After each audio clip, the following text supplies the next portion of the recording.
لا حول ولا قوة إلا بالله العلي العظيم. أعوذ بالله من الشيطان اللعين الرجيم. بسم الله الرحمن الرحيم. الحمد لله رب العالمين. الصلاة والسلام على محبوب رب المشرقين والمغربين جد الحسن والحسين أبي القاسم محمد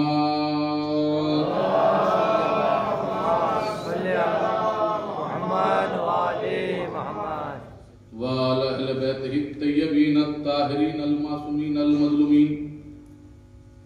أما بعد فقد قاله الحق قال في كتابه الكريم. بسم الله الرحمن الرحيم. إنا أعطيناك الكوثر فصل لربك وانحر إن شانئك هو الأبتر. صلوات محمد وعلى محمد. برادران ایمانی، عزاداران جناب زہرا سلام اللہ علیہ، آپ حضرات کے سامنے مسلسل گفتگو اسی سورہ کے ظاہر میں چل رہی ہے.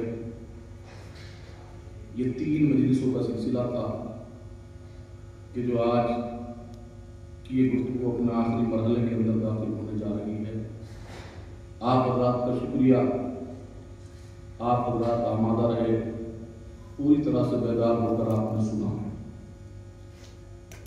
ورنہ کسی انسان کے کہاں بس میں کہ وہ عظمت زہرا میں اپنی زبان کھولے، کیونکہ ان کے فضائل کے لیے، ان کی عظمت کو بیان کرنے کے لیے پہلے زبان کوثر سے پاک کی جائے، پھر سامنے قرآن سہارا دے یا فرمان رسول سہارا دے، تب جا کر گفتگو کی جا سکتی ہے.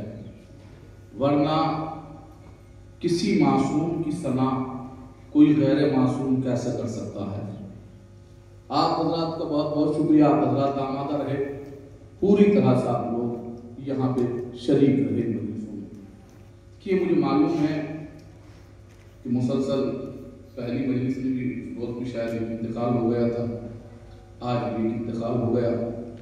خدا ان کو غریق رحمت کرے، پروردگار ان کے درجات بلند کرے. دیکھیے، ہماری قوم اسی وجہ سے پہچانی جاتی ہے. ہمارا غم کچھ نہیں ہے ہمارے لیے، کیونکہ ہمارا غم اہل بیت کے غم کے سامنے کوئی معنی نہیں رکھتا. جیسے ہماری خوشی ان کی خوشی کے سامنے کوئی معنی نہیں رکھتی، ویسے ہی ہمارا غم ان کے غم کے سامنے کوئی معنی نہیں رکھتا. وہ اس لیے کیونکہ ہمارا غم قطرہ ہے، ان کا غم سمندر ہے. اسی لیے اگر کوئی ہمارے درمیان سے جاتا ہے، اس کے اصالِ ثواب کی جب ہم مجلس کرتے ہیں تو ہم جانے والے کے مسائل نہیں پڑھتے ہیں، بلکہ اہل بیت کے مسائل پڑھتے ہیں. کس لیے؟ کیونکہ ہمارا غم ہے قطرہ، ان کا غم ہے سمندر. چھوٹے بھائیوں کے لیے بس جلدی سے بات عرض کر دوں، جس سے کہ حضرات آمادہ ہو جائیں. جو لوگ آنے والے ہیں وہ آ جائیں، کیونکہ تھوڑا دقت ہو جاتی ہے کہ موضوع پھر جلد سے جلد آپ تک کے پہنچایا جا سکے. خیر، دیکھیے، اہل بیت کا غم ہے سمندر، ہمارا غم ہے قطرہ. ہم اپنے غم کو اہل بیت کے غم سے ملا کر اسے حیات جاویدہ عطا کر دیتے ہیں. لگ رہا بات نہیں پہنچی، چھوٹے بھائیوں کے لیے عرض کر دیتا ہوں. آپ نے دیکھا ہوگا صبح کے وقت جب شبنم گرتی ہے، اوس پڑتی ہے، آپ اگر ہرے بھری جگہ پر جائیں تو آپ کو چند ڈروپ نظر آتے ہیں جو موتیوں کے مانند ہوتے ہیں، جس کے لیے انیس نے کہا تھا موتیوں سے دامن صحرا بھرا ہوا، کھا کھا کے اوس اور بھی سبزہ بھرا ہوا. جی، لیکن ان کی حیات کیا ہوتی ہے؟ کتنی دیر کی ان کی حیات ہوتی ہے؟ کہ ادھر سورج نکلا، ادھر ہوا چلی، وہ ختم ہو گئے، ان کی کوئی حیثیت نہیں رہتی۔ لیکن اگر آپ انہیں قطروں کو کسی دریا کے اندر ڈال دیں، کسی دریا کے اندر ڈال دیں تو ان کی حیات بڑھ جائے گی۔ اسی لیے کہتے ہیں ہمارا غم قطرہ ہے، اہل بیت کا غم سمندر ہے۔ صلوات بھیجیے بر محمد وآل محمد۔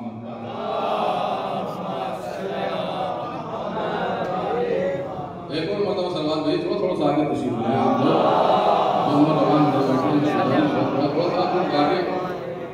آگے تشریف لیں آپ لوگ، جس سے بات ماننے والوں کو پریشانی، لوگ ادھر بیٹھے ادھر آ جائیں، کوئی مسئلہ نہیں ہے۔ اگر عمر اس بات کو تقاضا یہ محسوس کرتے ہیں کہ ان کی عمر اس لائق ہے کہ وہ دوسرے کو سہارا دے سکتے ہیں تو سہارا چھوڑ کر آگے آ جائیں، لیکن جو سمجھتے ہیں کہ وہ سہارا لینے کے لائق ہیں تو سہارا لیتے رہیں، کوئی مسئلہ نہیں۔ صلوات بھیجیے محمد بابا۔ جی میں نے آپ حضرات کے سامنے قرآن مجید کے جس سورے کی مسلسل میں تلاوت کرتا ہوا چلا رہا ہوں، وہ سورہ ہے سورہ فاطمہ، وہ سورہ ہے سورہ سیدہ، وہ سورہ ہے سورہ بطور، وہ سورہ ہے سورہ ازلا، جس کا ترجمہ ہماری قوم کے بچے بچے کو یاد ہے۔ کس لیے یاد ہے؟ کیونکہ یہ سورہ فاطمہ ہے، یہ سورہ سیدہ ہے، یہ سورہ محدثہ ہے۔ اِنَّا أَعْطَيْنَاكَ الْكَوْثَرَ، اے میرے حبیب ہم نے تمہیں کوثر عطا کیا۔ کیا کہا؟ ہم نے کیا۔ فَصَلِّ لِرَبِّكَ وَانْحَرْ، رب کی نماز پڑھو اور قربانی پیش کرو۔ إِنَّا شَأْنِيَكَ هُوَ الْأَبْتَرُ، ہم نے تمہارے دشمنوں کو ابتر کر دیا۔ اب میں تھوڑی سی دیر اس لفظ ابتر پہ گفتگو کرنا چاہتا ہوں۔ سرکار یہ ابتر ہے کیا؟ ابتر کہتے کسے ہیں؟ کہ ابتر اسے کہتے ہیں کہ جس کی نسل منقطع ہو جائے، دم بریدہ، جس کے پیچھے کوئی نہ ہو، جس کی نسل بالکل منقطع ہو جائے، اسے کیا کہتے ہیں؟ اسے ابتر کہتے ہیں۔ قرآن کہہ رہا ہے کہ ہم نے رسول کے دشمن کو ابتر کر دیا۔ لیکن آپ دیکھیے کائنات کے اندر نہ جانے کتنے رسول کے دشمن ہیں جن کی آپ کو اولادیں نظر آئیں گی۔ بھائی آپ دیکھتے ہوئے چلے جائیں، ابو لہب ہے، رسول کا کھلا ہوا دشمن ہے لیکن اولادیں ہیں۔ ابو جہل ہے، رسول کا کھلا ہوا دشمن ہے لیکن اولادیں ہیں۔ عتبہ ہے، شیبہ ہے، چلیے اس زمانے کی بات چھوڑیے، اس زمانے میں آپ بات کیجئے، تسلیمہ نسرین ہے، کھلی ہوئی دشمن ہے، اولادیں ہیں۔ سلمان رشدی ہے، کھلا ہوا دشمن ہے، اولادیں ہیں۔ مرزا قادیانی ہے، کھلا ہوا دشمن ہے لیکن اولادیں ہیں۔ نہ جانے کتنے آپ کو رسول کے دشمن نظر آئیں گے جن کے یہاں پر اولادیں نظر آئیں گے، لیکن قرآن کہہ رہا ہے ہم نے ابتر کر دیا۔ میں نہ جانے کہاں پتا تھی، قرآن کا دعویٰ ہے کہ ہم نے ابتر کر دیا۔ اب یہ تو ہو نہیں سکتا قرآن کا دعویٰ غلط ہو جائے، کیونکہ سورج اپنی جگہ بدل سکتا ہے لیکن قرآن کا دعویٰ غلط نہیں ہو سکتا۔ تو سرکار کیا کیا جائے؟ قرآن کہہ رہا ہے یہ ابتر ہیں جتنے بھی دشمن رسول ہیں، لیکن ہمیں اولادیں نظر آ رہی ہیں۔ قسم خدا کی قرآن کبھی بھی وارث قرآن کے بغیر سمجھ میں نہیں آ سکتا۔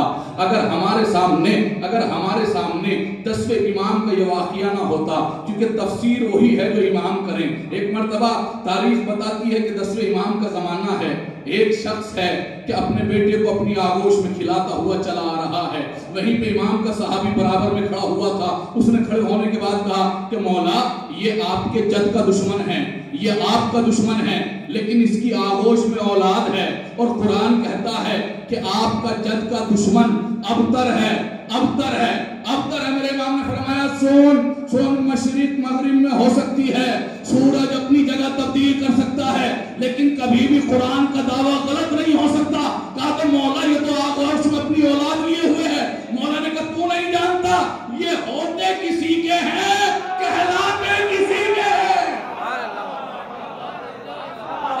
بھیجیے بر محمد وآل محمد پر۔ میں قرآن پڑھ رہا ہوں حضرات کے سامنے کہ یہ ہوتے کسی کے ہیں، میں قرآن کا دعویٰ غلط نہیں ہوگا۔ قرآن کہہ رہا ابتر ہے تو ابتر ہے، قرآن کہہ رہا ابتر ہے تو ابتر ہے۔ جی عظمت فاطمہ زہرا کو کس کس عنوان سے آپ سمجھیے، یہ اب تک اس لیے ہوا کیونکہ یہ کوثر کا مخالف تھا، یہ کوثر کے خلاف تھا، اس لیے یہ ابتر ہو گیا۔ توجہ چاہتا ہوں حضرات کی، کیونکہ کوثر کے مخالف تھا تو اس لیے ابتر ہو گیا۔ ابتر کا جواب ہے کوثر، جی ابتر کا جواب ہی ہے نا کوثر۔ جب تانے ابتر دیا گیا، جب تو کوثر آیا نا، اور پھر اس کو اس طریقے سے پلٹا دیا خدا نے، ان کو ابتر کر دیا۔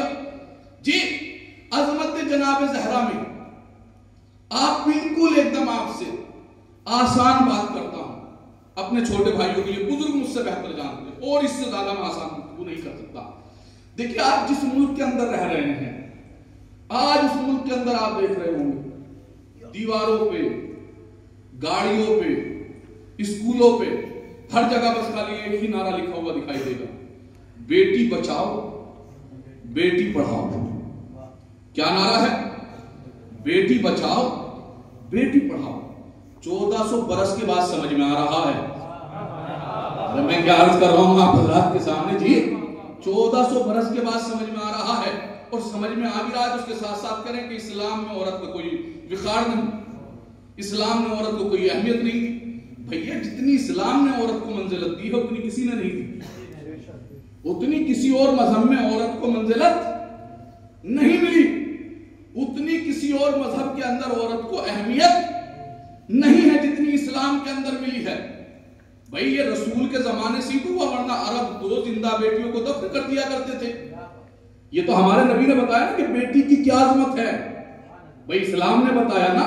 یہ کچھ لوگ مغربی لباس پہن کر مغربی تہذیب میں گھومنے والے یہ اسلام کا تقابل کریں کہ اسلام نے عورت کو قید کر دیا، عورت کے حقوق کو پامال کر دیا، جبکہ جتنی اہمیت اسلام نے دی ہے اتنی اہمیت کسی اور مذہب نے نہیں دی۔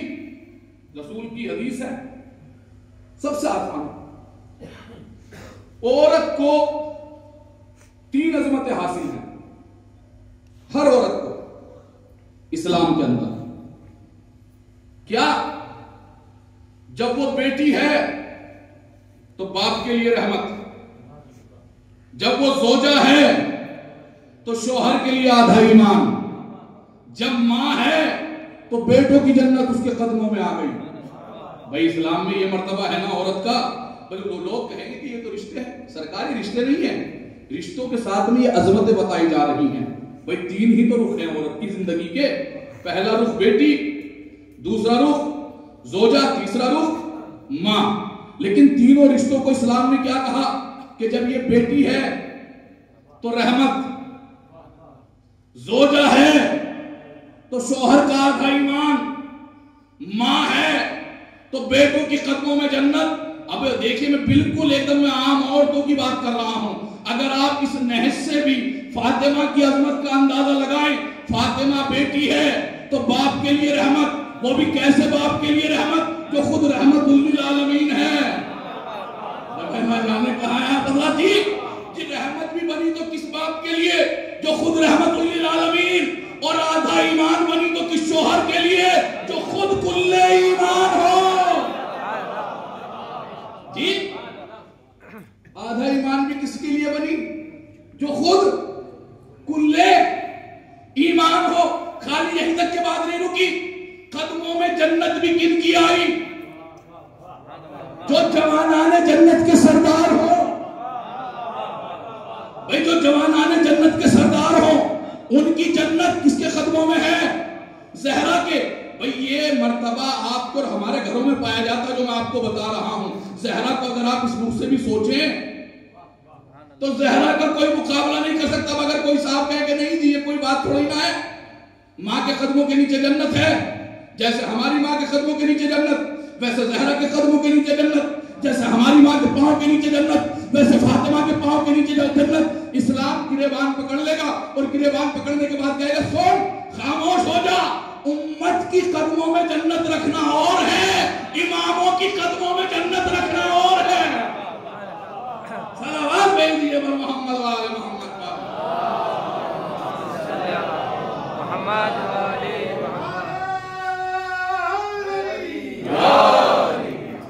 جی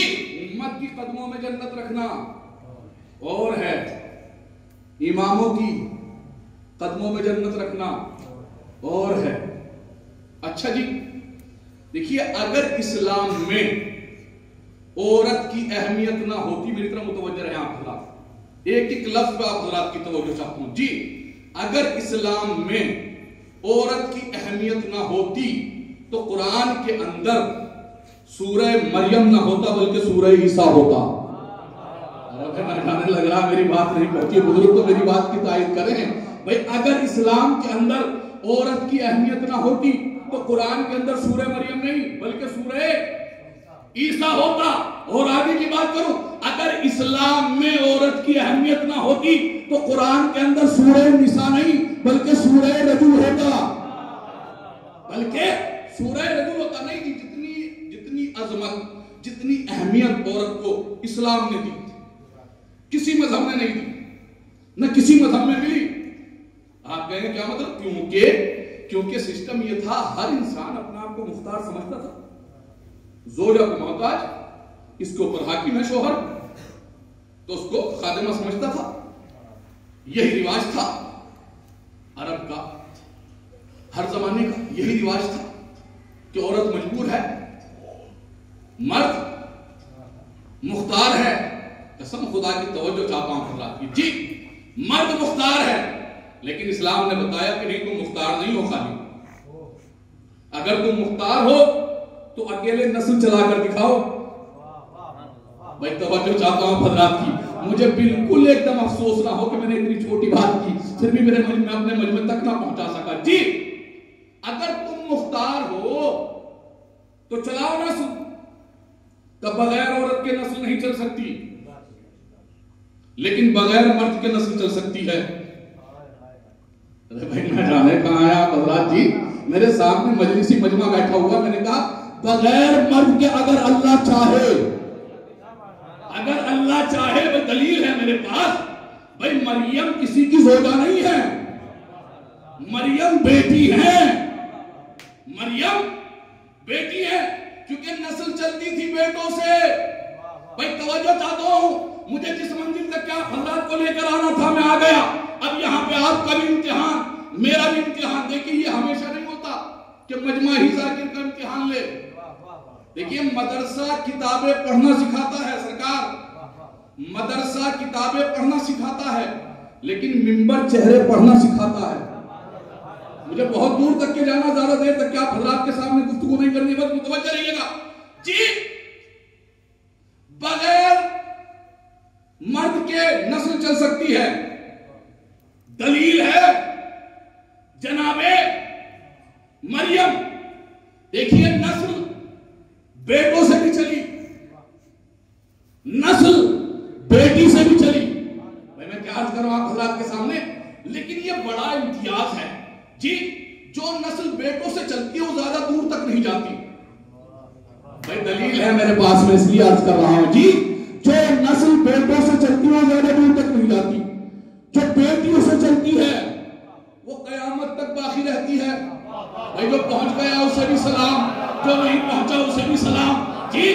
جو نسل بیٹوں سے چلتی ہے وہ زیادہ دور تک نہیں جاتی، جو نسل بیٹیوں سے چلتی ہے. بھیا دو ہی نسلیں بیٹیوں سے چلی، یا تو مریم سے چلی، بولیے نا مل کے جی، یا تو مریم سے چلی یا فاطمہ سے چلی جی. دو بیٹیوں سے نسل چلی. جو بیٹوں سے نسل چلتی ہے وہ زیادہ دور تک نہیں جاتی، جو بیٹیوں سے نسل چلے گی اللہ کا ارادہ ہے کہ وہ قیامت تک کے قائم رہے گی، وہ قیامت تک کے قائم رہے گی. آپ کہیں گے کیا دلیل ہے؟ میں نے کہا ابھی بھی پوچھ رہے ہو. ارے مریم کا بیٹا چوتھے آسمان پہ ہے، زہرا کا بیٹا.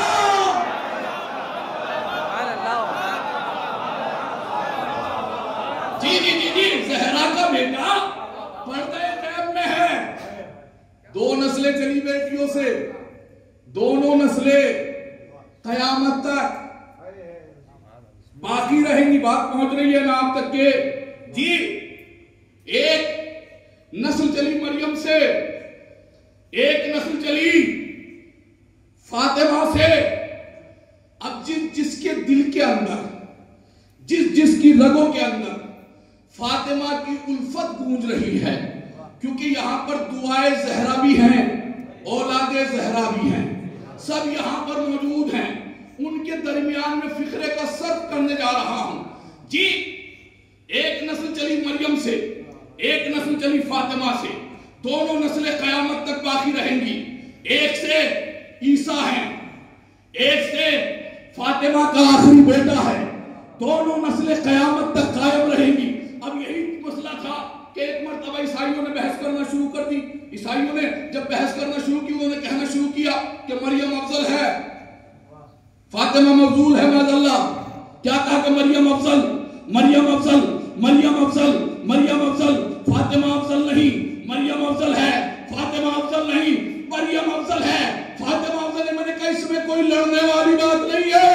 جب روزے محشر، جب قیامت سے پہلے، جب قیامت سے پہلے عیسیٰ بھی زمین پر آئے، فاطمہ کا بیٹا بھی زمین پر آئے، تو دیکھ لینا اگر مریم کا بیٹا نماز پڑھائے مریم افضل.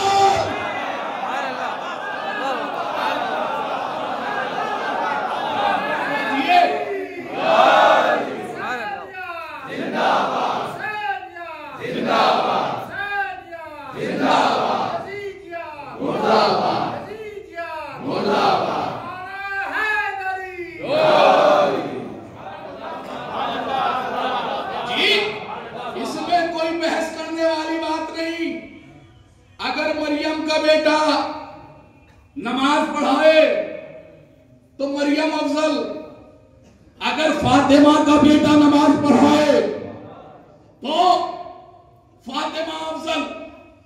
فاطمہ افضل. قسم خدا کی جملہ کہنے کو دل کرتا. چلیے اس سے پہلے ایک حدیث سناتا ہوں آپ کو.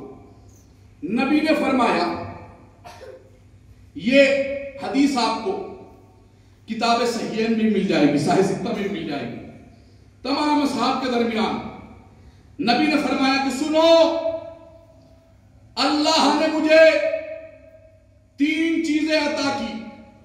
توجہ چاہتا ہوں آپ حضرات کی. جس کی رگوں کے اندر ولایت گونج رہی ہے، عزائے فاطمی آپ لوگ منانے کے لیے جمع ہوئے ہیں. یہ سب مجلس تمہیدی تھی. انشاءاللہ کل سے یا پرسوں سے آپ حضرات کے سامنے مولانا جاوید آبادی صاحب قبلہ مولا سلامت رکھے بہترین خطیب ہیں، شہزادی کے وکیل ہیں، ان کو آپ حضرات سماعت کریں گے. میں تو بہت چھوٹا سا آدمی ہوں جو آپ حضرات کے سامنے یہ تمہیدی منزل وہ عرض کر رہا تھا کہ جس سے آپ لوگ پوری طرح سے آمادہ ہو جائیں. جی نبی نے فرمایا مجھے خدا نے 3 چیزیں عطا کی، لیکن ان تینوں چیزوں کے اندر علی شامل ہے. مجھے بالکل افسوس نہ ہو. جی مجھے خدا نے 3 چیزیں عطا کی، ان تینوں چیزوں کے اندر علی شامل ہے. صحابہ نے کہا کیا؟ کہ خدا نے مجھے جنت عطا کی، خدا نے مجھے کوثر عطا کیا، خدا نے مجھے لوائے الحمد عطا کیا. جب جو پہنچ گیا اسے سلام نہ. جی جی جی خدا نے مجھے لوائے الحمد عطا کیا. صحابہ نے کہا تو اس میں علی کیسے شامل؟ کہا تمہیں نہیں معلوم مجھے جنت عطا کی لیکن بانٹے گا علی، مجھے کوثر عطا کیا لیکن پلائے گا علی.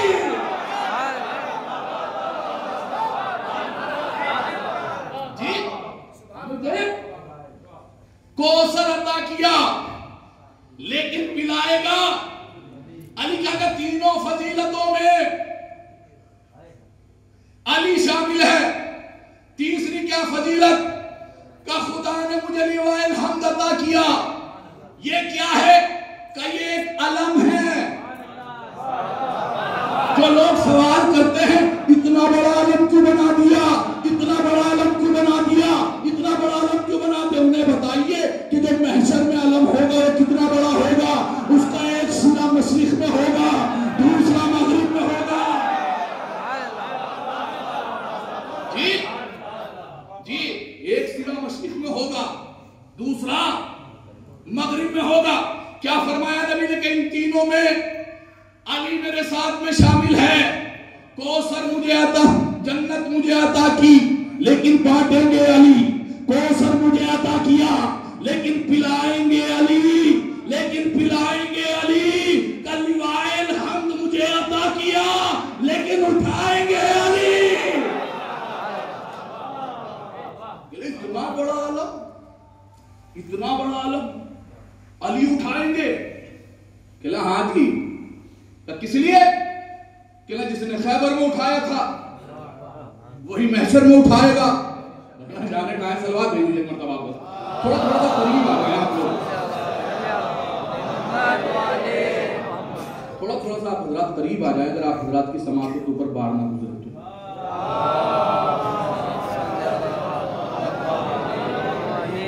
ایک اور مرتبہ صلوات بھیجیے پر محمد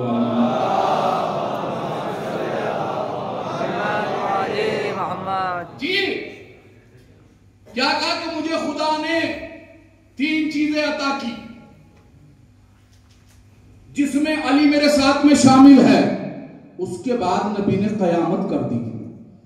اتنی بڑی قیامت کر دی کہ جو صحابہ کرام کا مجمع تھا اس کی اونگ نکل گئی, گھبرا گئے, پریشان ہو گئے. یہ کیا ہوا, یہ کیا ہوا, یہ کیا ہوا. کچھ لوگ اپنے یہاں بھی ہوتے ہیں نا کہ جو ان کے فضائل کو سوچنا شروع کر دیتے کہ جی وہ کیسے, یہ ایسے, یہ کیسے. معصوم فرماتے جو فضائل تمہاری سمجھ میں نہ آئے نا وہ ہماری طرف واپس کر دو. شک کرنے کی ضرورت نہیں, شک کرنے کی ضرورت نہیں. نبی فرماتے ہیں کہ 3 چیزیں مجھے خدا نے عطا کی جن میں علی میرے ساتھ میں شامل ہے. لیکن خدا نے علی کو 3 چیزیں وہ عطا کی جو مجھے بھی نہیں عطا کی. ارے میں نہ جانے کہاں ہے آپ حضرات, لیکن مجلس مکمل ہو جاتی ہے. اگر میں پہنچا سکا تو انشاءاللہ ہر کسی کا دل شاد ہو جائے گا, آباد ہو جائے گا. کہ نبی نے کہا کہ 3 فضیلتیں خدا نے علی کو وہ عطا کی جو مجھے بھی نہیں عطا کی, جو مجھے بھی نہیں عطا کی. صحابہ کرام نے کہا کہ وہ کون سی؟ نبی نے کہا پہلی فضیلت یہ کہ جیسا سسر علی کو ملا مجھے بھی نہیں ملا.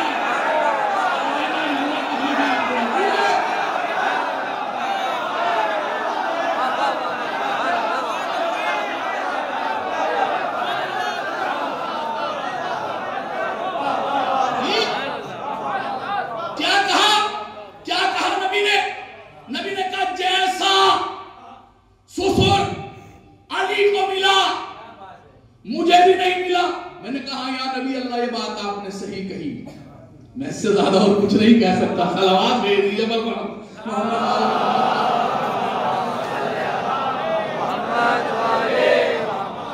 جی کبھی کبھی اشارے بھی سمجھا کیجئے. انشاءاللہ گفتگو پہنچے گی. دھیرے دھیرے آپ حضرات کو آمادہ کر رہا ہوں. جی کیا کہا کہ 3 فضیلتیں خدا نے علی کو وہ عطا کی جو مجھے بھی نہیں عطا کی. پہلی کیا کہ جیسا سسر خدا نے علی کو عطا کیا مجھے بھی نہیں عطا کیا.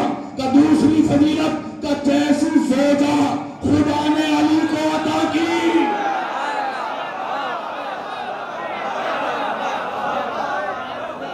کہ جیسی زوجہ پوری کائنات میں کسی کو عطا نہیں کی, کیونکہ زوجہ ہے علی کی صدیقہ.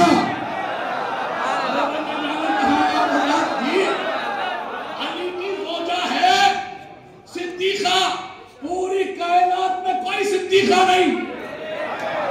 اتنا کہنا تھا. ایک دم ترنت جو بیٹھا ہوا تھا نا اس نے کہا آخا اب یہ بات پتا چل گئی.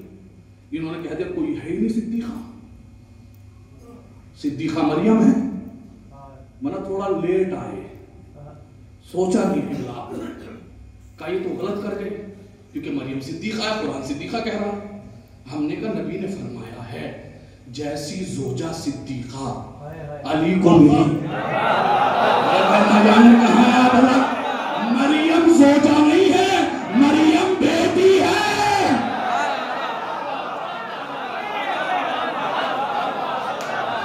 مریم زوجہ نہیں ہے, مریم بیٹی ہے. کیا فرمایا کہ جیسی 3 فضیلتیں اللہ نے علی کو دی.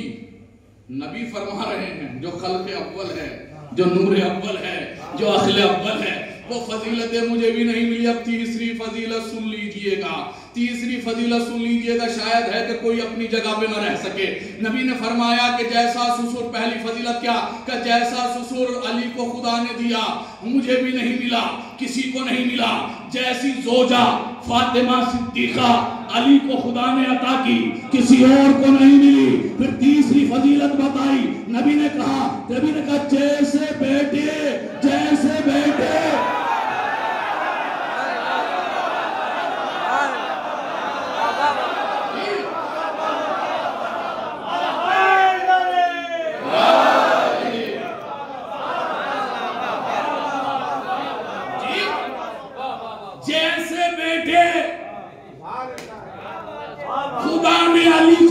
کیے، کسی کو نہیں عطا کیے، کسی کو نہیں عطا کیے۔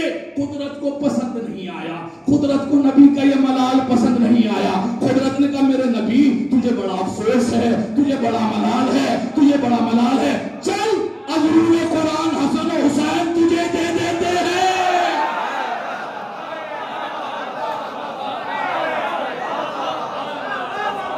صلوات بھیج دیجئے پر محمد وآل محمد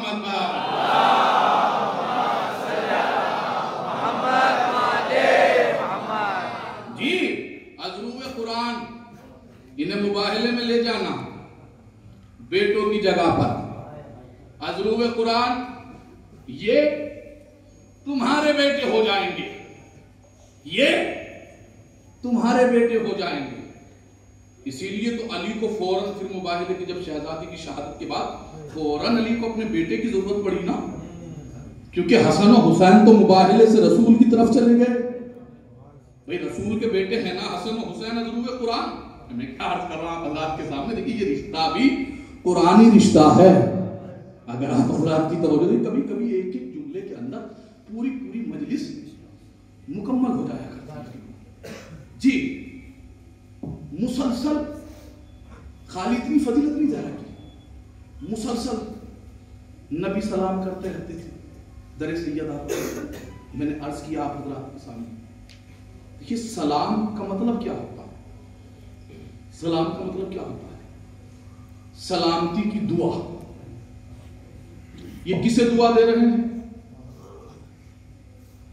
یہ فاطمہ کی نسل کو دعا دے رہے ہیں۔ میں کیا عرض کر رہا ہوں حضرات کے سامنے جی، اسی لیے تو یہ کبھی ختم نہیں ہوتے بھئی، اسی لیے تو یہ کبھی ختم نہیں ہوتے جی۔ بھئی یہ مستدرک کی روایت پڑھی تھی میں نے کل آپ حضرات کے سامنے کہ نبی نے 60 دن، اہل سنت کی کتاب ہے مستدرک، موت پر کتابوں میں ہے کہ مسلسل 60 دن تک کے سلام کرتے رہے جی۔ نبی مسلسل 60 دن تک کے سلام کرتے رہے۔ لوگ ہم سے سوال کرتے ہیں کہ آپ ہر مجلس کے بعد کیوں سلام پڑھتے ہیں، ہر نماز کے بعد کیوں سلام پڑھتے ہیں؟ میں نے کہا یہ سلام پڑھنا سنت نبوی ہے، یہ سلام پڑھنا سنت نبوی ہے۔ جو آپ زیارت پڑھتے ہیں مسلسل، یہ کیا ہے؟ یہ سنت نبوی ہے۔ ہمیں مسلسل مارا جا رہا ہے، مسلسل قتل کیا جا رہا ہے۔ آج سے نہیں 1400 برسوں سے تمہارے خون کے گارے بنا دیے گئے، دیواریں چن دی گئی، لیکن تم ختم نہ ہو سکے، تمہیں مارنے والے تھک گئے۔ میں کیا عرض کر رہا ہوں حضرات کے سامنے جی، ابھی فی الحال کا ہی واقعہ ہے پارا چنار کا۔ پارا چنار کا واقعہ ہے، کس لیے مارا جا رہا ہے، کس لیے قتل کیا جا رہا ہے؟ کیونکہ یہ ولایت علی کے قائل ہیں، یہ علی کو ولی مانتے ہیں، یہ علی کو ولی مانتے ہیں، یہ علی کو خلیفہ بلا فصل مانتے ہیں۔ نہ جانے کہاں ہے آپ حضرت، بھیا اسی لیے تو قتل کیا جا رہا ہے، اسی لیے تو قتل کیا جا رہا ہے۔ قسم خدا کی آپ پوری تاریخ اٹھا کے دیکھ لیجئے، یہ مارنے والے تھک گئے لیکن کسی کو ولایت علی سے نہ ہٹا سکے۔ بتائیے کسی نے اپنا عقیدہ بدلا ہو؟ کس لیے؟ اچھا مارنے والے ختم ہوتے جا رہے ہیں، مرنے والے بڑھتے جا رہے ہیں، جتنا مارا جا رہا ہے اتنے ہی بڑھتے جا رہے ہیں۔ میں نہ جانے کیا معاملہ ہے بھئی، یہ دعائے زہرا ہے جی، جو ختم ہو جائیں کسی ایسی ویسی ماں کی دعا تھوڑا ہی نہ ہے۔ میں کیا عرض کر رہا ہوں حضرات کے سامنے جی، کسی ایسی ویسی ماں کی دعا تھوڑا ہی نہ ہے جو ختم ہو جائے۔ یہ دعائے جناب زہرا یہ ختم نہیں ہو سکتے کسی سے بھی، چاہے ان کو جتنا قتل کر لو۔ کس لیے؟ کیونکہ یہ روز سلام کرتے ہیں، سلام کرنا ہے مستحب۔ نہ جانے کہاں ہیں آپ حضرات، کہاں ہیں آپ حضرات جی، سلام کرنا ہے مستحب، جواب دینا ہے واجب۔ جب یہ روز سلام کرتے ہیں، کبھی یہ کہتے ہیں مولا حسین آپ پر سلام، وہ ادھر سے پلٹ کے کہتے ہیں تم بھی سلامت رہو، تم بھی سلامت رہو، مولا علی آپ پر سلام، ادھر سے جواب آیا تم بھی سلامت رہو، مولا حسن آپ پر سلام، تم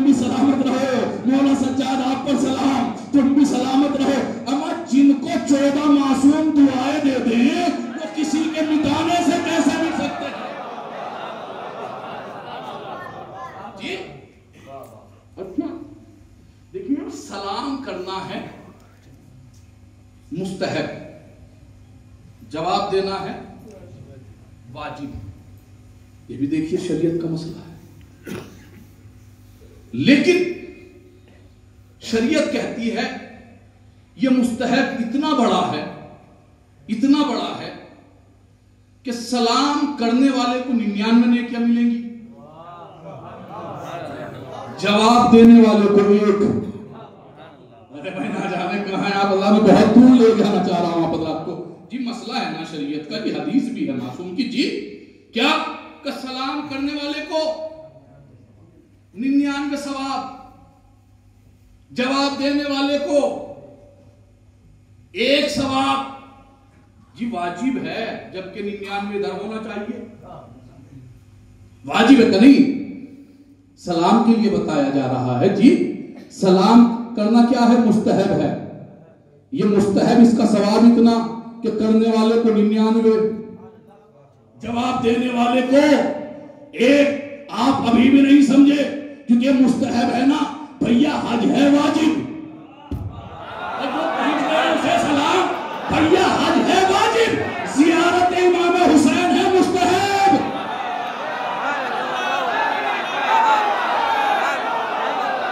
ہو گئی مجلس جی. جی حج پر 1 ثواب جو واجب ہے, 1 حج کا ثواب, زیارت امام حسین پہ 70,000 حج کا ثواب.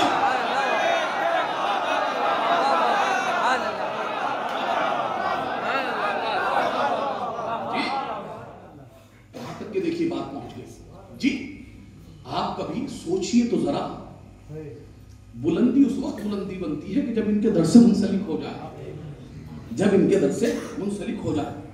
جی عظمت جناب زہرا کو کوئی درک نہیں کر سکتا. کوئی کیسے اندازہ لگا سکتا ہے عظمت فاطمہ کا؟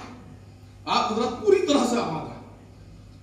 دیکھیے شیعت کی سب سے پہلی جو کتاب لکھی گئی اس کا نام کیا ہے؟ بزرگ ہم سے بہتر جانتے ہیں, میں اپنے نوجوانوں کے لیے پڑھتا ہوں. شیعت کی جو سب سے پہلی کتاب لکھی گئی اس کا نام ہے سلیم بن قیس ہلالی. سلیم بن قیس ہلالی کون ہے؟ یہ خالی کتاب کا نام نہیں, یہ صحابی امیر المومنین ہیں. کون ہے یہ صحابی امیر المومنین ہیں. امیر المومنین کے دور میں یہ کتاب لکھی گئی جس کا اردو میں نام ہے, ترجمہ ہوا تو اردو میں نام ہوا اس کی, تقریباً چھوٹی سی کتاب بنا دی جب یہاں پہ ترجمہ کیا گیا, فاطمی بیگم سے بھی چھپی, اسرار امامت کے نام سے. لیکن جب فارسی میں ترجمہ ہوا اس کا, فارسی میں اس کا ترجمہ ہوا اسرار اہل بیت کے نام سے, اسرار اہل بیت. اب آپ اس کتاب کی عظمت سمجھیے. اس کتاب پر 6 امام کی تحریر ہے. مولا فرماتے کہ جس نے بھی, اگر کوئی ہمارا شیعہ جس نے اس کتاب کو نہیں پڑھا تو گویا اس نے ہمارے امر کو نہیں سمجھا, گویا اس نے ہمارے امر کو نہیں سمجھا. اور آسان گفتگو کروں چھوٹے بھائیوں کے لیے, گویا اس نے ہمیں پہچانا نہیں. امام فرما رہے ہیں 6 امام, تحریر اس کتاب کے اندر موجود ہے. جس نے اس کتاب کو نہیں پڑھا گویا اس نے ہمارے امر کو نہیں پہچانا, گویا اس نے ہمیں نہیں پہچانا. پھر امام فرماتے کہ سنو, ہم آل محمد کے رازوں میں سے ایک راز کا نام یہ کتاب ہے. بھائی کبھی کبھی ایسی بھی گفتگو سنا کیجئے. جی ہم آل محمد کے رازوں میں سے ایک راز کا نام یہ کتاب ہے. کون سی کتاب ہے؟ سلیم بن قیس ہلالی. آپ کو بتاؤں, میری سمجھ میں نہیں آیا, کتابیں اتنی زیادہ کریں لیکن اس کتاب کی اتنی عظمت کیوں ہے؟ جی یہ پہلی کتاب ہے جس میں شہادت فاطمہ کو لکھا گیا. یہ پہلی کتاب ہے جس میں زہرا کے قاتلوں کے نام بھی بتائے گئے, جرم بھی بتائے گئے. کس میں؟ اس کتاب کے اندر سلیم بن قیس ہلالی. اب سنیے آپ توجہ دے کر. جی اس کی قاتل کی سزا کیا ہے؟ توجہ چاہتے لگی کہ عزائے فاطمیہ میں آپ بیٹھے ہوئے ہیں. اب میں نے عزائے فاطمیہ پڑھنا شروع کر دیا کیونکہ آخری مجلس ہے عزائے فاطمیہ کی میری یہاں کی.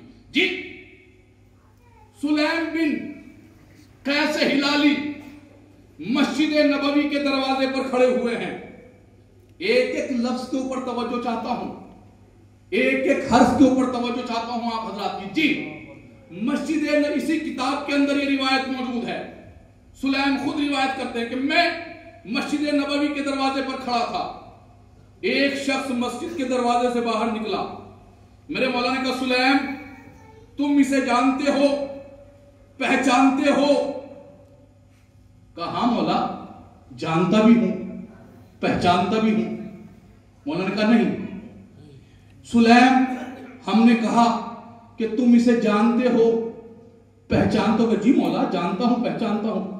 کہا سنو, روز محشر جب اللہ کا سب سے بڑا دشمن ابلیس آئے گا تو اس کے گلے میں آگ کی ایک زنجیر پڑی ہوئی ہوگی, وہ آگ کی ایک زنجیر سے جکڑا ہوا ہوگا, لیکن جب یہ آئے گا یہ دو زنجیروں میں جکڑا ہوا ہوگا. ارے بھائی میں جانوں کہاں ہے آپ اللہ جی؟ امام فرما رہے ہیں کہ ابلیس آگ کی ایک زنجیر میں جکڑا ہوا ہوگا, یہ آگ کی دو زنجیروں کے اندر جکڑا ہوا ہوگا. اگر اتنا خاموش رہنا ہے تو پھر عزائے فاطمیہ نہ کرا کرو. میں عزائے فاطمیہ پڑھ رہا ہوں آپ حضرات کے سامنے. جی سنیے کیا کہتے ہیں. مولا فرماتے ہیں کہ جب ابلیس آئے گا تو ابلیس آگ کی ایک زنجیر کے اندر گرفتار ہوگا. جب یہ آئے گا تو یہ آگ کی دو زنجیروں کے اندر گرفتار ہوگا. جیسے ہی اسے ابلیس دیکھے گا, اسے دیکھنے کے بعد ابلیس کہے گا کون ہے تو؟ میں نے پوری مخلوق خدا کو بہکایا, پھر بھی میں ایک زنجیر میں ہوں.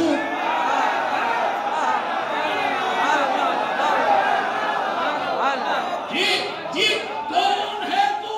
توجہ, کون ہے تو؟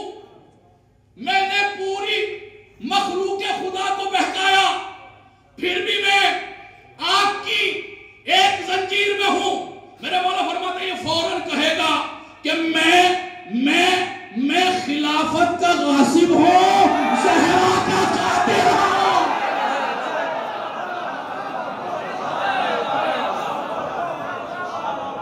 جی کیا کہے گا کہ میں خلافت کا غاصب ہوں, زہرا کا قاتل ہوں. اس لیے اتنی بڑی سزا ہے کہ دو زنجیروں کے اندر گرفتار ہوگا. ایک شخص چھٹے امام کی خدمت میں آیا. سنیے توجہ دیکھیں. آیا, اس کا آنا تھا چھٹے امام کی خدمت میں. جیسے وہ آیا کہنا مولا ایک شخص آپ کی نسل سے ہے لیکن وہ آپ کی جدہ کے دشمنوں سے محبت کرتا ہے. کیا کہا کہ آپ کے نسل سے ہے, سید ہے, سادات ہے, لیکن آپ کی جدہ کے دشمنوں سے محبت کرتا ہے. قسم خدا کی جملے کو تعویذ بنا کر آج سے ہی اپنے بازو میں باندھ لیجئے گا, کیونکہ جملہ میرا نہیں ہے, جملہ ہے تمہارے امام کا, چھٹے امام کا یہ جملہ ہے. اصول کافی کی میں نے حدیث آپ کے سامنے پڑھ دی, حدیث بھی دکھا دوں گا آپ کو, حوالہ بھی میں نے پیش کر دیا ہے. وہ کہتا ہے کہ مولا آپ کی نسل سے ہے, سادات ہے, سید ہے, لیکن آپ کی جدہ کے دشمنوں سے محبت رکھتا ہے, محبت رکھتا ہے, محبت رکھتا ہے. میرے امام نے کہا سنو روز محشر ہماری جدہ اس سے پردہ کر لے گی. روز محشر ہماری جدہ اس سے پردہ کر لے گی کا کیا مطلب؟ کا سمجھے نہیں ہو, اس کو سادات کی اہلیت سے خارج کر دے گی. اس کو سادات کی اہلیت سے خارج کر دے گی. جس طریقے سے نوح کا بیٹا خارج ہو گیا ویسے یہ بھی خارج ہو جائے گا. اگر کوئی ذرہ برابر بھی نرم گوشہ رکھتا ہے, نرم گوشہ کسے کہتے ہیں؟ چھوٹے بھائیوں کے لیے بتاؤں, بزرگ مجھ سے بہتر جانتے کہ چھوڑے اللہ جانے یہ جانے, ہم سے کیا لینا دینا, ہم کون سا کہیں اس زمانے میں تھے. یہ کیا ہے؟ یہ نرم گوشہ ہے. اگر کوئی اتنا نرم گوشہ بھی رکھتا ہے تو بھی اس کا شمار اسی میں ہوگا جی، تو بھی اس کا شمار اسی میں ہوگا. بس جی میں نے گفتگو مکمل کر دی، آپ حضرات پوری طرح تو متوجہ ہیں. اب تاریخ کے اندر ایک لفظ ملتا ہے جسے لوگ کہتے ہیں فدق بھی کہتے ہیں، فدق بھی کہتے ہیں. بہت توجہ چاہتا ہوں چھوٹے بھائیوں ضرور. فدق بھی ہے، فدق اصل لفظ ہے فدق، لیکن کثرت استعمال میں بولا جاتا ہے فدق. زہرا دربار میں گئی، کس کے لیے گئی؟ فدق کے لیے. جب کہ تاریخ میں اتنا بڑا وہ ہوا کہ لوگوں نے اس فدق کا نام رکھ دیا باغ فدق. باغ فدق اس لیے کیونکہ پروپرٹی کی تاکہ قیمت گھٹ جائے، تاکہ پروپرٹی کی مالیت گھٹ جائے. آپ سمجھے نہیں جی؟ باغ کا مطلب کیا ہوتا ہے؟ کوئی آدمی کتنا سمجھے گا؟ باغ کا مطلب 50 بیگھا، 100 بیگھا، 150 بیگھا، 200 بیگھا، 300 بیگھا، 400 بیگھا، 500 بیگھا. بس باغ یہی تک تو ہوگا. 100 پیڑ، 200 پیڑ، 300 درخت، 400 درخت، 1000 درخت، بس یہی تو ہوگا نا؟ کہ نہیں جی بس یہی ہوگا نا؟ اسی لیے اس کے سامنے کیا لکھا گیا؟ باغ فدق. جبکہ یہاں پہ سب علمی مجمع تشریف فرما ہے، زبان جاننے والے افراد تشریف فرما ہے. باغ لفظ عربی کا نہیں ہے. ارے بھائی نہ جانے کہاں ہے آپ حضرات؟ لفظ باغ فارسی کا لفظ ہے. بھائی لفظ باغ فارسی کا لفظ ہے، عربی کا لفظ نہیں ہے. عربی کا لفظ ہے حدیقہ. بھائی نہ جانے کہاں ہے آپ جی؟ عربی کا لفظ ہے حدیقہ. فدق لفظ کیا ہے؟ عربی. باغ کیا ہے؟ فارسی. بھائی نہ جانے تاریخ کے کون سے باغی نے اس لفظ کے ساتھ یہ لفظ باغ لگا دیا. میں توجہ چاہتا ہوں آپ حضرات کی بھرپور جی. نہ جانے کس نے، کیونکہ یہ باغ فدق نہیں ہے.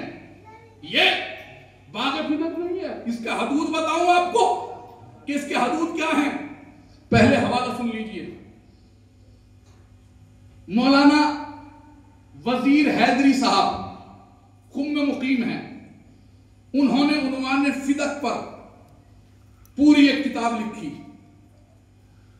وہ لکھتے ہیں، وہ کہتے ہیں کہ ہارون رشید نے، توجہ چاہتے ہیں کہ جملے کو پڑھا حضرات کی جی.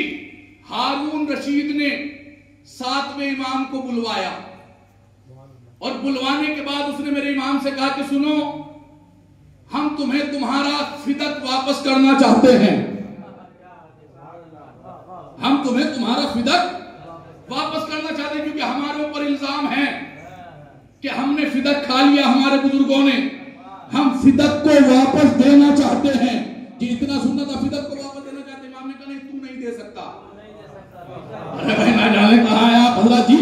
یہ عزائے فاطمہ کی مجلس ہے، اگر اس میں فدق نہ پڑھا جائے تو اس کا حق نہیں ادا ہوتا ہے جی. اس کا حق ادا نہیں ہوگا جی. آپ یہاں پہ اگر وہاں بولیں گے، سبحان اللہ بولیں گے، پوری مجلس میں خاموش رہے، کوئی مسئلہ نہیں. کیونکہ اب جاگیر فدق کے اوپر گفتگو چل رہی ہے. تمہارا ایک ہاتھ اٹھانا یہ شہزادی کے مقدمے کے اندر شامل ہوگا. تم یہاں بولو گے اس کے حق میں، وہ محشر میں تمہارے حق میں بولے گی. جی جی کیا کہا میرے مولا نے؟ کہا تو نہیں دے سکتا. اس نے کہا ہم دیں گے. امام نے کہا نہیں دے سکتا. کہنا جب ہم کہہ رہے ہیں ہم دیں گے. امام نے کہا جب تیرے بڑوں سے نہ دیا گیا.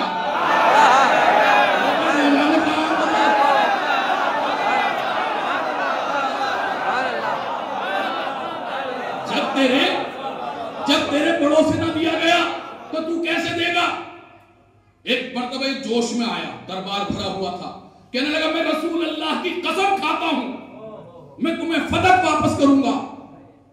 اب اتنا سننا تھا. امام نے کہا تو کر دے. کہنا حضور بتائیے حدود اربع بتائیے کتنا بڑا فدق ہے، کہاں سے کہاں تک ہے. امام نے کہا بس یہ مت پوچھ، دے دے۔ کہا کیا مطلب نہیں بتائیے؟ امام نے کہا پھر دیا نہیں جائے گا۔ مجلس تو ہو گئی ہے۔ امام نے کہا اگر بتا دیا تو دیا نہیں جائے گا۔ یہ کہا نہیں بتائیے بتائیے۔ امام نے کہا میں کہہ تو رہا ہوں نہیں بتاتا، دے دے جو کچھ تجھے دینا ہے، اگر بتا دیا تو نہیں دیا جائے گا۔ ایک مرتبہ غیر ماں کہتا میں بادشاہ ہوں، میں خلیفہ ہوں، آپ مجھ سے کہہ رہے دیا نہیں جائے گا۔ امام نے کہا نہیں دیا جائے گا۔ اس نے کہا کہ آپ حضور بتائیے۔ امام نے کہا جب سننا چاہتا ہے تو سن۔ ایک سرے کو کہتے ہیں عدم، دوسرے سرے کو کہتے ہیں سمرقند، تیسرے سرے کو کہتے ہیں افریقہ، چوتھے حصے کو کہتے ہیں، چوتھے حصے کو کہتے ہیں مصر۔ اور اتنا یاد رکھ دریائے خضر اسی میں بہتا ہے۔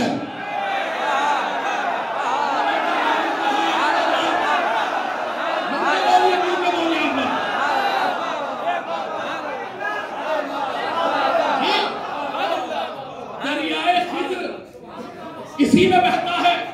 اتنا سننا تھا، گھبرا گئے کہ یہ اتنا زیادہ۔ امام نے کہا سن، عدن، سمرقند، افریقہ، مصر، دریائے خضر اسی میں بہتا ہے۔ کھڑا ہو گیا، کہنا اتنا زیادہ تو پھر تو پوری دنیا ہی آپ کی ہو گئی،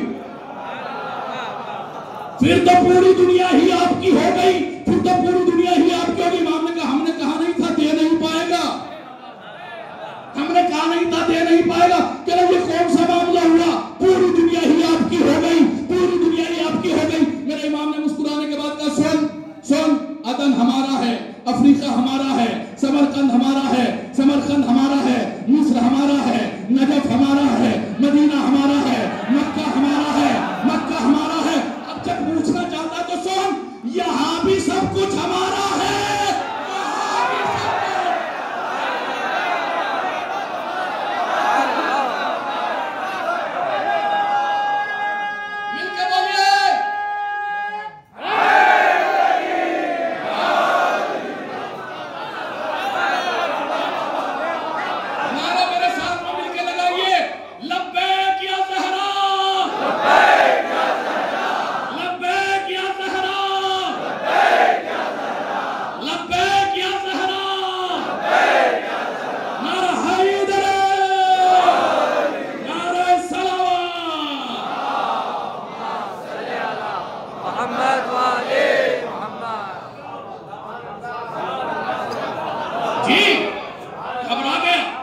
پریشان ہو گیا۔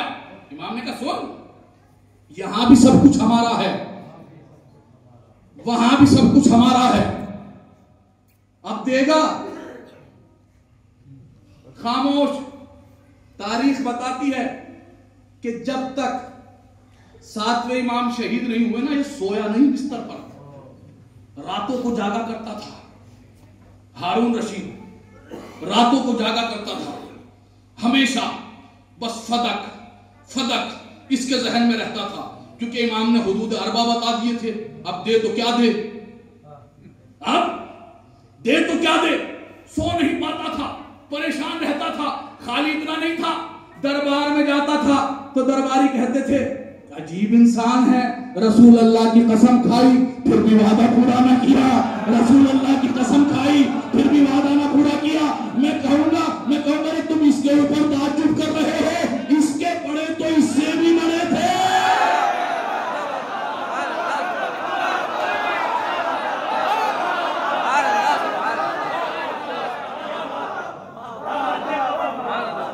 کچھ لوگ خاموش ہیں، کیا بنتی نہیں علی سے؟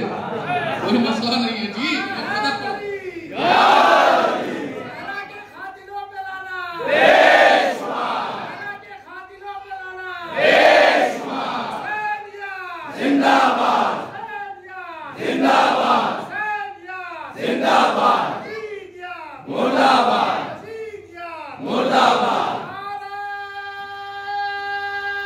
مل کے بولے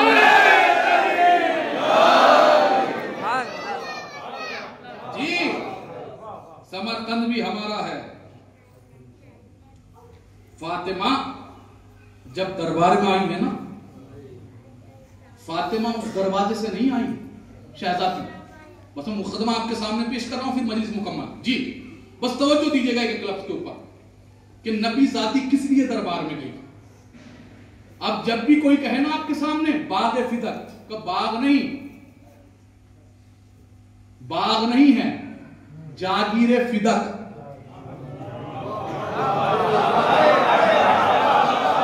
یہ باغ نہیں ہے، یہ جاگیر فدق ہے. نہ جانے کتنے باغ ہیں اس جاگیر کے اندر. اس جاگیر کے اندر نہ جانے کتنے باغ ہیں. ایک میں نے مولوی کو دیکھا بیچارہ یوٹیوب کے اوپر بول رہا تھا خود ہی میاں مٹھو بن کر کہ جی کوئی اتنا بڑا باغ تھوڑا ہی تھا، بس اپنا 10-12 پیڑ تھے، 20 پیڑ تھے، اس سے زیادہ کیا ہو سکتے ہیں، کھجوروں کے پیڑ تھے. اتنا بڑا مدعا بنا دیا کہ شیعہ بس خالی اسی کو لیے ہوئے ٹہل رہے ہیں، اسی کو لیے ہوئے ٹہل رہے ہیں. میں نے کہا بے وقوف ہو گیا. یہ کہاں کی عقل بندی ہے، یہ کہاں کی ذہانت ہے کہ 20 پیڑ کے چکر میں عمر بھر کے لیے لانتی بن گئے.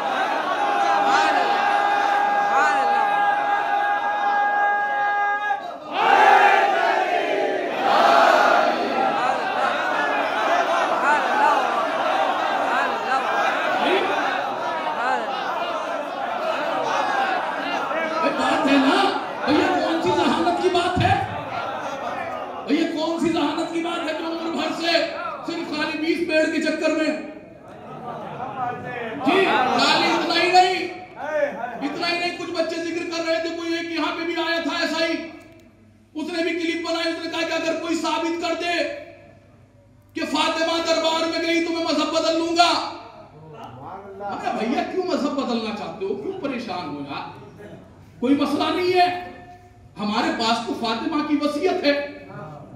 فاطمہ کی وصیت ہے. کیا وصیت ہے فاطمہ کی؟ اگر پہنچ گئے اسے بھی سلام، جو نہیں پہنچا اسے بھی سلام. یہ مجلس حسین نہیں ہے جو ہر کوئی چلا ہے، کیونکہ حسین کی کوئی وصیت نہیں.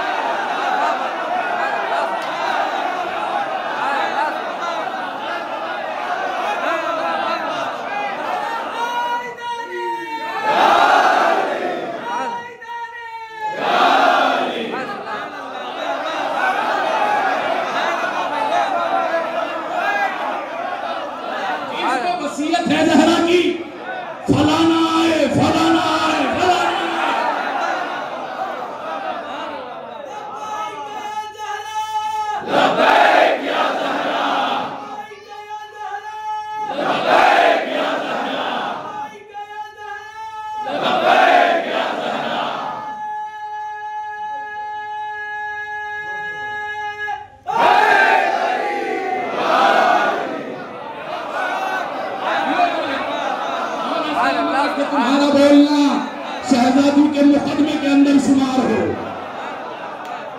تمہارا یہ داد دینا شہزادی کے مقدمے کے اندر شمار ہو. اس سے بڑی کوئی دعا نہیں ہے میرے پاس. جی شہزادی کی وصیت ہے. جی اس میں کوئی مسئلہ کہ میں مذہب بدل دوں اگر کوئی ثابت کر دے تو خالی دربار کی بات کر رہا ہے. جا کے صحیح سکتہ پڑھ لے. صحیح سکتہ میں جس کتاب کو کہا جاتا ہے کہ فوراً قرآن پاک کے بعد یہی کتاب ہے. کون سی کتاب؟ صحیح بخاری. امام بخاری نے صحیح بخاری کی جلد نمبر 2 میں حدیث نمبر 1384 پہ لکھا کہ جب فاطمہ دنیا سے گئی تو خلیفہ اول سے ناراض تھی. کس لیے؟ کیونکہ فاطمہ نے مطالبہ فدق کیا، انہوں نے فدق نہیں دیا. تو اس وجہ سے فاطمہ عمر بھر ناراض رہی. جب تک زندہ رہی ان سے بات نہیں کی. جب تک زندہ رہی ان سے بات نہیں کی. جب تک زندہ رہی ان سے بات نہیں کی. خالی اتنا نہیں لکھا. اس کے بعد لکھا کہ خالی یہیں تک کہ نہیں بلکہ جب علی نے فاطمہ کو دفن کیا ان کو تدفین میں بھی شامل نہیں ہونے دیا.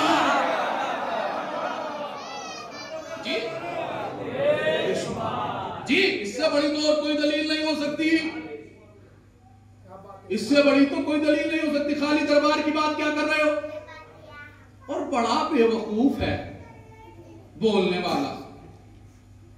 پتہ نہیں اللہ ہدایت دے یا نہ دے. اگر کوئی آج کے دور میں بھی زمانے میں بھی بے وقوف ہے. اگر وہ حدیثوں کا دامن نہیں پکڑ سکتا تو کم سے کم حضرت یوٹیوب کا دامن تھام لے.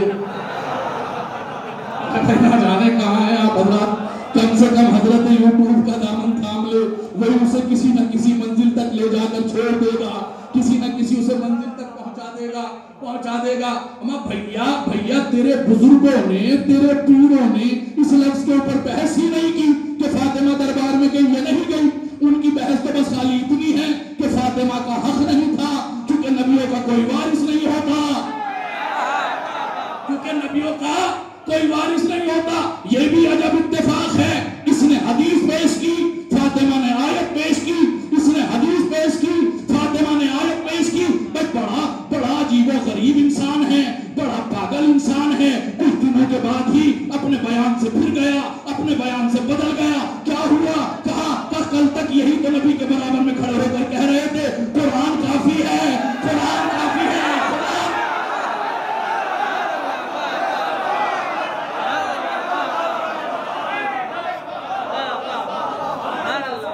آج فاطمہ نے قرآن سنایا تو انہوں نے حدیث پیش کر دی. آپ سمجھے نہیں, فاطمہ نے ثابت کر دیا نہ یہ قرآن کو مانتے ہیں نہ یہ حدیث کو مانتے ہیں. یہ کسی کو نہیں مانتے, نہ قرآن کو مانتے نہ حدیث کو. جی تیرے بزرگ آج تک اسی پہ بحث کرتے آئے, اس حدیث کے اوپر بڑے بڑے مناظرے ہوئے. اگر فدق پڑھا جائے, مبلغ اعظم کا نام نہ لیا جائے تو یہ مجلس سے ناانصافی محسوس ہوتی ہے. کیونکہ فدق کے اوپر جتنے مناظرے علامہ اسماعیل دیوبندی مبلغ اعظم نے کیے, کسی نے نہیں کیے. مناظرہ کر رہے تھے, کچھ لوگ سامنے آ گئے جو مسلسل ہار رہے تھے, مسلسل ان سے جوابات سنتے تھے. اس دن نیا سوال لے کر آئے. علامہ اسماعیل دیوبندی نے کہا یہ بتاؤ محمد زندہ ہیں؟ محمد زندہ ہیں, حیات ہیں؟ اسماعیل دیوبندی نے کہا ہاں زندہ ہیں. کہنا تو پھر جاؤ, تم مناظرہ ہار گئے ہو. کس لیے؟ کیونکہ زندوں کی میراث نہیں ہوتی. بات قیامت ہو گئی جی, کر دیا کام تمام. کیونکہ زندوں کی میراث نہیں ہوتی. جب محمد زندہ ہیں تو زندوں کی میراث نہیں ہوتی. لیکن یہ بے وقوف بھول گئے تھے کہ یہ ہے فاطمہ کا وکیل, یہ ہے سیدہ کا وکیل.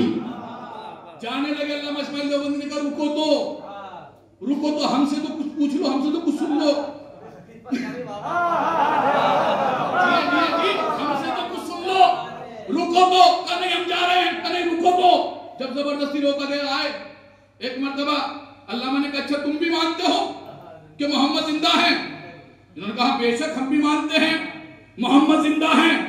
علامہ نے کہا کہ اچھا محمد زندہ ہیں, کہاں زندہ ہیں؟ کہ محمد زندہ ہے, کہاں زندہ ہے. ایک مرتبہ علامہ نے کہا تو سنو, جب زندہ کی میراث نہیں ہوتی تو زندہ کا خلیفہ بھی نہیں ہوتا.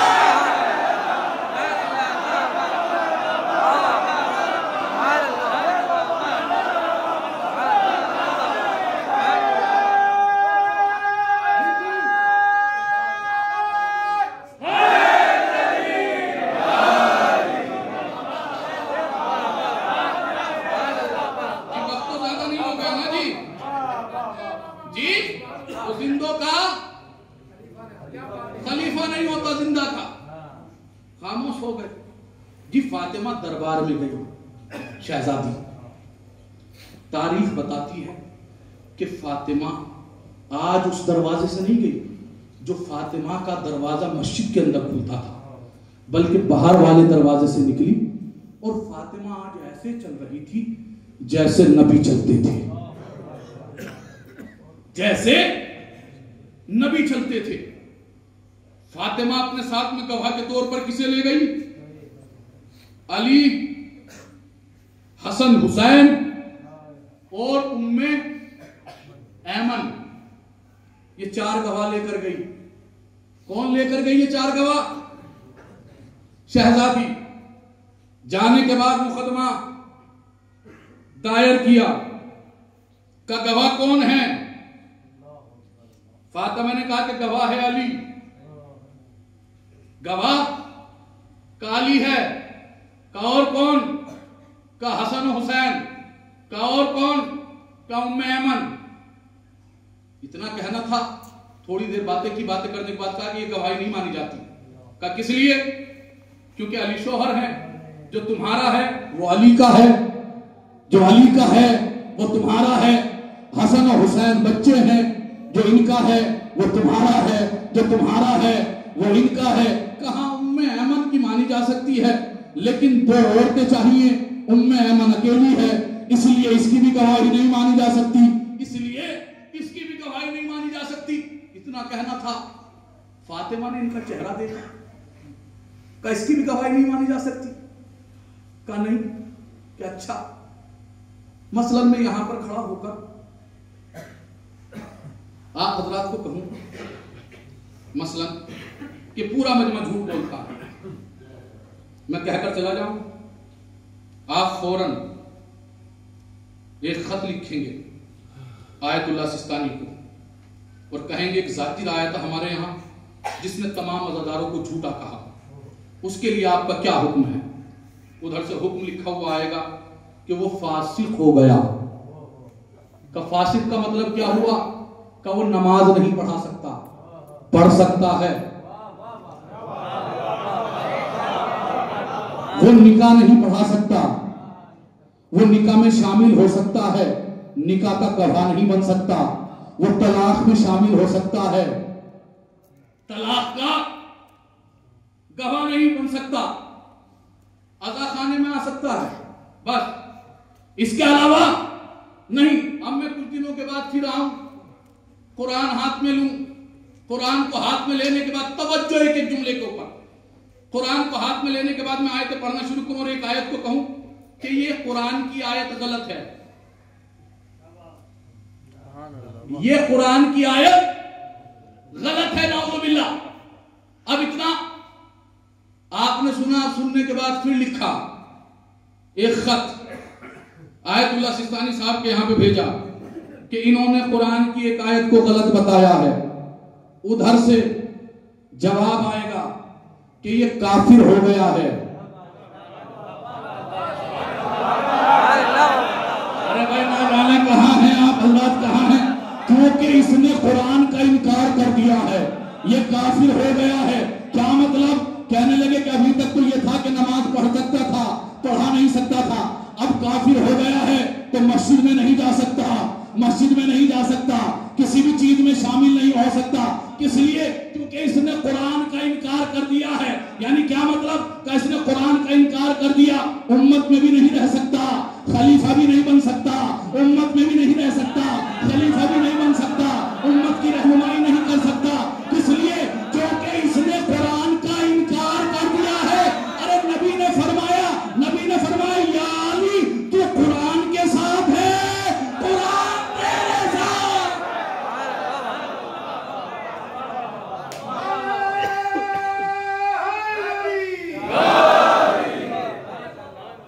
یا علی تو قرآن کے ساتھ ہے، قرآن تیرے ساتھ ہے۔ کبھی فرمایا یا علی تیری مثال قرآن جیسی ہے۔ اب جو قرآن کو جھٹلا دے، فاطمہ فدق لینے نہیں آئی تھی، اما جس کے ہاتھ کا دھوبن جواہرات میں تبدیل ہو رہا ہو اسے فدق کی کیا ضرورت؟ وہ اسے کیا ضرورت فدق کی؟ جی یہ تو چہرے سے نقاب اتارنے کے لیے آئی تھی اور وہ اتار دی فاطمہ نے۔ اچھا گواہ کس کس کو لے گئی؟ شہزادی گواہ کس کس کو لے گئی؟ بس میں نے مجلس مکمل کر دی جی۔ کس کس کو فاطمہ گواہ بنا کر لے گئی؟ شہزادی علی، حسن، حسین، ام ایمن۔ کیا خالی اتنی گواہ تھے جاگیر فدق کے؟ نہیں جی، سلمان بھی تھے، لے جا سکتی تھی شہزادی، ابو ذر بھی تھے، شہزادی لے جا سکتی تھی، مقداد بھی تھے، شہزادی لے جا سکتی تھی، عورتوں میں ام سلمہ بھی تھی، لے جا سکتی تھی، اور بھی کافی خواتین تھی کہ جو گواہی دے دیتی، لیکن فاطمہ کسی کو نہیں لے گئی۔ توجہ چاہتا ہوں آپ حضرات کی، فاطمہ انہیں لے گئی جن کو رسول مباہلے میں لے گئے تھے. ارے بھائی جو پہنچ گئے انہیں بھی سلام, جو نہیں پہنچے انہیں بھی سلام, جو پہنچ گئے انہیں بھی سلام. فاطمہ ان کو لے گئی کل جن کی گواہی کو یہودیوں نے مان لیا تھا. بھیا یہ تو یہودیوں سے بھی آگے نکل گئے, یہ تو یہودیوں سے بھی آگے نکل گئے. اب آپ بتائیے زیادہ بڑا ظالم کون ہے؟ یہ زیادہ بڑے ظالم ہیں یا وہ زیادہ بڑے ظالم ہیں؟ اللہ اکبر. انہوں نے تو یہ کہہ کے منع کر دیا تھا مباہلے کو کہ ہم ان چہروں کو دیکھ رہے ہیں, اگر یہ اشارہ کر دیں تو پہاڑ اپنی جگہ چھوڑ دیں. اب زیادہ خطرناک کون ہے؟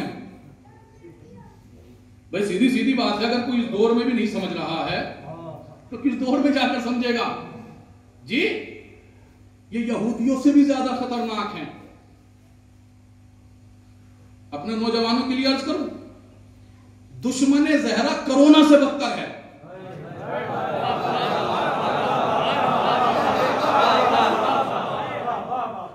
یہ کرونا سے بدتر ہے. ممبر سے یہ بات میں کہہ رہا ہوں, کس لیے؟ کیونکہ میرے پاس دلیل ہے. اما بھیا جو کرونا سے مرے وہ جنت میں جا سکتا ہے, جو فاطمہ کا بغض لے کر مرے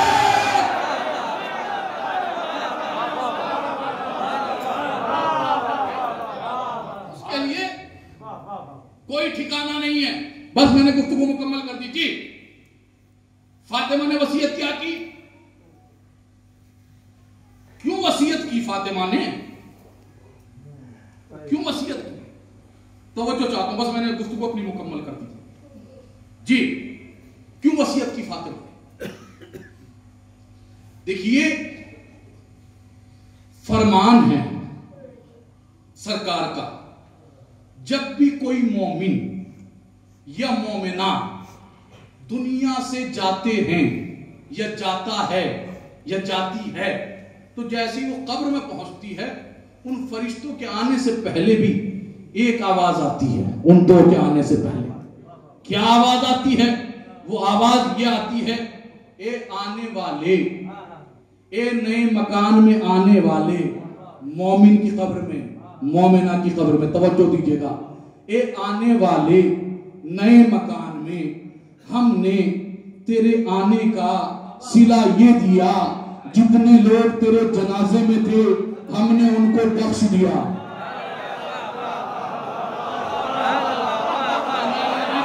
کہاں جا کے میں پڑھوں گا؟ مجلس تو ہو گئی.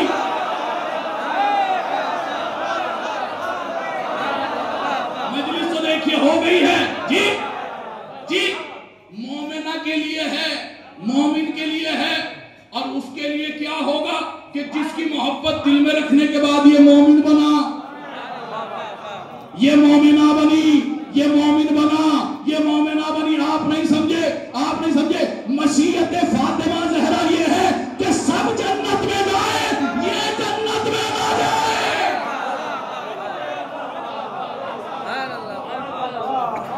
سب جنت میں جائیں, یہ جنت میں نہ جائیں. کیونکہ یہ نہ ہوتے تو جہنم خلق نہ ہوتی.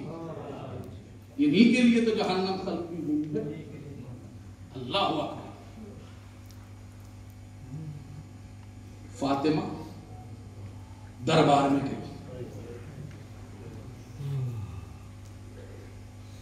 یہ رونے کے لیے کم بڑی بات نہیں ہے.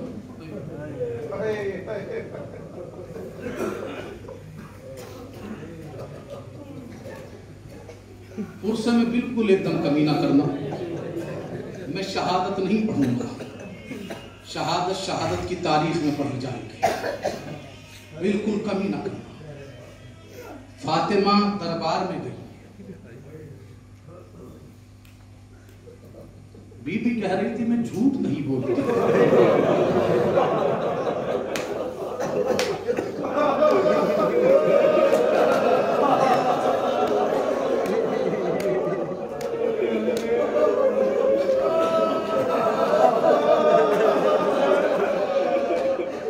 تو میں جھوٹ نہیں بولتی.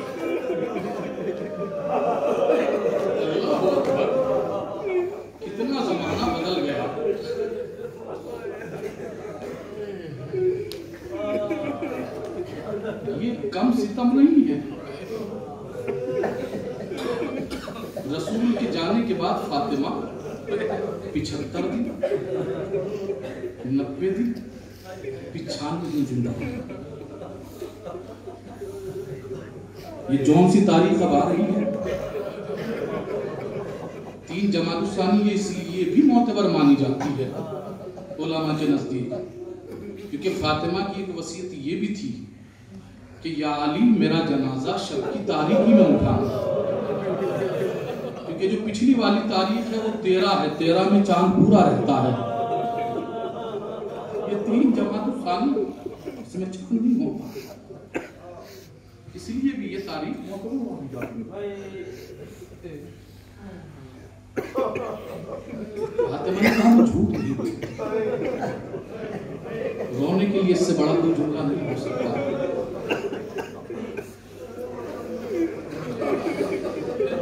محسن نقوی شہید کہتے ہیں اس سے بڑی اور کوئی غربت نہیں ہو سکتی فاطمہ. اے شہر مدینہ تیری گلیوں میں ابھی تک ہم بنت پیمبر کی لہر ڈھونڈ رہے ہیں. آج بھی فاطمہ کی قبر کا پتہ نہیں ہے. آیت اللہ مرشی نے پوچھا تھا مولا سے عالم خام میں کہ مولا یہ بتائیے میرا دل کرتا ہے کہ میں اپنی جدہ کی قبر پہ جا کر پرسہ پیش کروں، مولا میں کہاں جاؤں، مجھے قبر کا پتہ بتا دیجئے. مولا نے کہا اے مرشی میں نے فاطمہ سے وعدہ کیا ہے میں کسی کو فاطمہ کی قبر کا پتہ نہیں بتا سکتا. کہا کہ مولا میں کہاں پہ جا کے پرسہ پیش کروں. مولا کہتے مرشی ارے تم میں میری بیٹی فاطمہ معصومہ قوم کے روضے پہ جا کر پرسہ پیش کروں. اللہ اکبر اللہ اکبر. کتنی مظلوم ہے زہرا، کتنی مظلوم ہے زہرا. احساس کیجئے، نفسیات بلواتے ہیں عزیزو. علامہ شہنشاہ حسین نقوی عجیب و غریب ایک واقعہ پڑھتے ہیں. وہ کہتے ہیں کہ ایک صحابہ کا اپنی زوجہ سے اختلاف ہو گیا. اختلاف اس حد تک کے بڑھا کہ انہوں نے اپنی زوجہ کے تماچا مار دیا. تماچا مارنا تھا. 2-3 دن دونوں کی بول چال بند رہی. آخر میں جا کر شوہر کو احساس ہوا کہ میں نے غلط کیا، مجھے ہاتھ نہیں اٹھانا چاہیے تھا. اس نے اپنی زوجہ سے جانے کے بعد معافی طلب کی. کہا مجھے معاف کر دو، مجھے ایسا نہیں کرنا چاہیے. اس کی بیوی نے کہا کہ دیکھیے آپ چاہے مجھے جتنا مانیے لیکن آج مجھ سے وعدہ کر دیجیے پہلے پیار کہ نہ جب بھی کبھی آپ ماریں تو مجھے میرے بچوں کے سامنے مت مارنا.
قیامت ہو گئی بس میں مجلس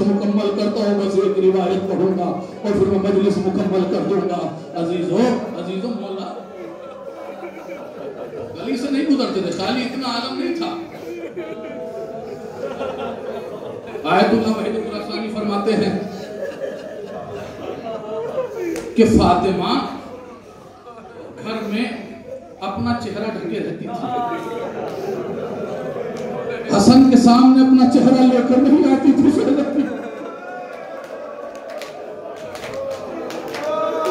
سادات بیٹھے ہوئے میرے اندر طاقت نہیں، میں اور کچھ نہیں پڑھ سکتا اس سے زیادہ کر. عزیزوں بس میں نے مسائل مکمل کر دیا، بس ایک روایت پڑھتا ہوں. عزیزوں تاریخ بتاتی ہے کہ فاطمہ اتنی کمزور ہو گئی فاطمہ کہ فاطمہ سے اب اٹھا نہیں جاتا ہے. اپنی بیٹی زینب کو اپنے قریب بلایا.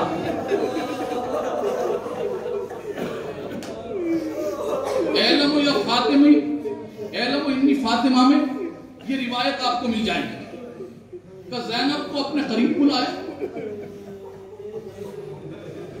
کہا میری لاڈلی زینب تیری ماں بہت جلد تمہیں چھوڑ کر چلی جائے گی. کہا ماں ایسا کیوں کہہ رہی ہے؟ کہا نہیں زینب بہت جلد تمہاری اماں تمہیں چھوڑ کر چلی جائے گی. پھر شہزادی کہتی ہیں میری بیٹی زینب دیکھو سامنے صندوق جو رکھا ہے اسے اٹھا کر لے کر آؤ. جناب زینب صندوق لے کر آئی، کہا بیٹی سے کھولو. جناب زینب نے صندوق کو کھولا. شہزادی نے کہا بیٹی اس میں سے نکالو. جناب زینب نے ہاتھ ڈالا، جو نکالا تو کیا نکلا؟ کفن تھا. فاطمہ نے وہ کفن لیا اور لے کر کہا زینب یہ کفن تم علی کو دے دینا، یہ جنت سے کفن آیا ہوا ہے، میرے بابا نے میرے لیے دیا تھا. زینب اور نکالو. پھر ہاتھ ڈالا، پھر ایک اور کفن نکلا. ایک مرتبہ جناب زینب کہتی ہے اماں یہ کفن کس کے لیے؟ کہ یہ بھی جنت سے کفن آیا تھا، میرے بابا نے مجھے دیا تھا. میری لاڈلی زینب جب 21 رمضان کو تمہارا بابا زخمی ہو کر گھر پر آئے تو اپنے بھیا حسن کو یہ کفن دے دینا اور اپنے بابا کو دے دینا. عزیزو تاریخ بتاتی ہے پھر تیسری مرتبہ جناب زینب نے ہاتھ ڈالا. ہاتھ ڈالنے کے بعد اب جو نکالا، اب جو کفن نکلا، ایک مرتبہ پھر جناب زینب کہتی ہے اماں یہ کفن کسے دینا ہے؟ ایک مرتبہ جناب زہرا کہتی ہے میری لاڈلی زینب تیرا بھیا حسن جب 72 کلیجے کے ٹکڑے تشت کے اندر اگل چکے تو اس کو یہ کفن دے دینا، کیونکہ یہ کفن بھی جنت سے تیرے بھیا حسن کے لیے آیا تھا. اب زینب نے جو ہاتھ ڈالا تو کچھ نظر نہیں آیا. فاطمہ بھی خاموش ہو گئی. زینب بولنا چاہتی ہے، فاطمہ کچھ نہیں بولتی ہے. ایک مرتبہ زینب کہتی ہے اماں آپ نے اپنا کفن بھی دے دیا، بابا کا کفن بھی دے دیا، بھیا کا کفن بھی دے دیا. ارے میرے بھیا حسین کا کفن کا زینب، ارے کفن اسے دیا جاتا ہے جسے غسل دیا جائے. کربلا کا میدان ہوگا، حسین کا لاشا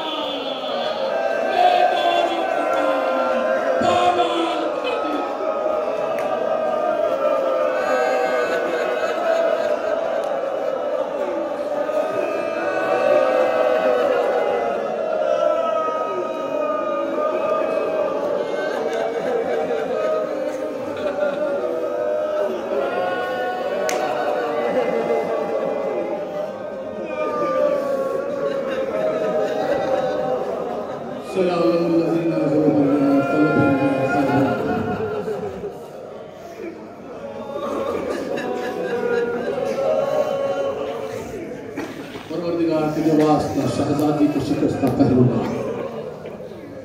ہم سب کا رونا رولانا قبول فرما. پروردگار جتنے بھی حاضرین ہیں سب کی تمام حاجتوں کو پورا فرما. پروردگار جن حضرات نے بھی مجلسوں کے اندر دام درہم سپر قدم جس اعتبار سے بھی حصہ لیا ہے ان کو ان کے مقاصد کے اندر کامیابی عنایت فرما.